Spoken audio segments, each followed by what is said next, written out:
Hey guys, in this particular video I'm going to be showing you how to calculate the centroid for a t-bar.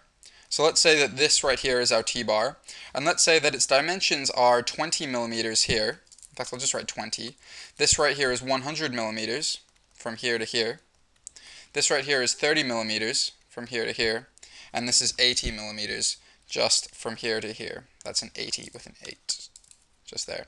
Okay, my question to you is, what is the centroid of this particular t-bar? I recommend you have a shot at this yourself first, and if you can't get it, that's okay, but come back once you're finished with it. Okay, well, in order to solve this, we're going to be using two main equations, one of which is the centroid has an x-coordinate, which is x bar, which is the sum of xi, ai, all over your total area, and y bar is equal to the sum of yi, ai all over your total area. Okay, so in order to solve this, we need to figure out what this particular, what all of these terms are, right? And so, firstly, let's consider a little bit of intuition here. Where do you think that the centroid is going to be without applying any mathematics, just using your intuition? Well, your intuition would probably tell you that it's going to be around here. We don't know whether it's going to be inside one bar or the other, but we know it's going to be roughly in this general direction. We also know, due to the symmetry of the situation, that x bar is actually going to be 0 if we place our coordinate system right here.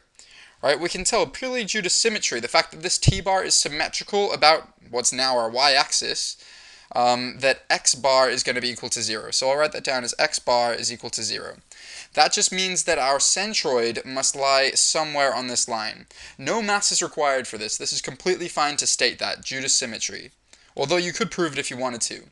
Now the harder part comes, finding y bar, which is the y-coordinate of our centroid.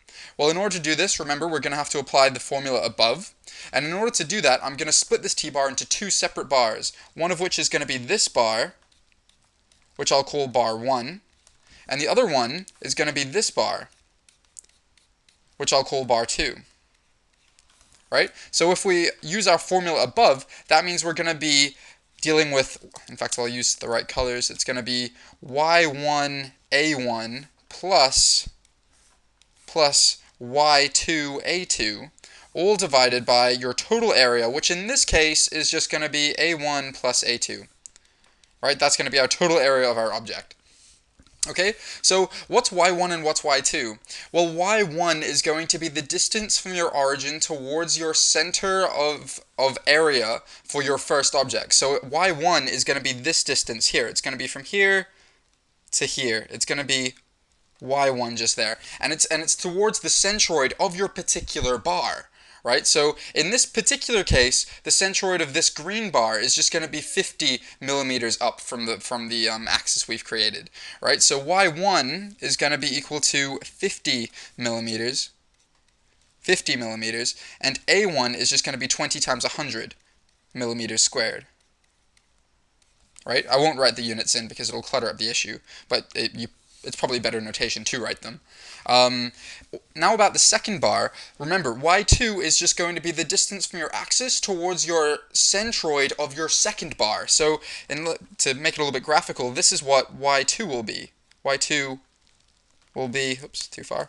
y2 will be just down here.